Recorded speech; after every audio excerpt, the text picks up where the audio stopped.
ГСП онлайн. Городские новости сейчас. Среда, 12:30. Сталабад перед ГДК. Ежегодный праздник – День защиты детей. Каждый год, чтобы удивить малышей, организаторы придумывают что-то новое и необычное. Вот и в этот раз Управление культуры совместно с Ухтинской художественной школой соорудили своеобразную палитру прямо на асфальте. Ну а какой рисунок без художника? Детям дается практически свободная тема для того, чтобы они раскрыли тему счастья, радости, всех тех эмоций, которые вызывают понятие детства.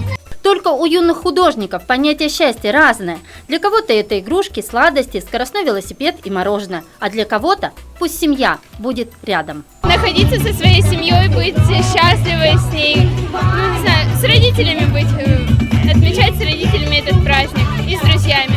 Но не только родители беспокоятся о безопасности своих чад. Подрастающее поколение тоже знает, от кого и от чего их нужно защищать. Нас надо защищать от всех пагубных привычек, это курение, алкоголь и, примерно так.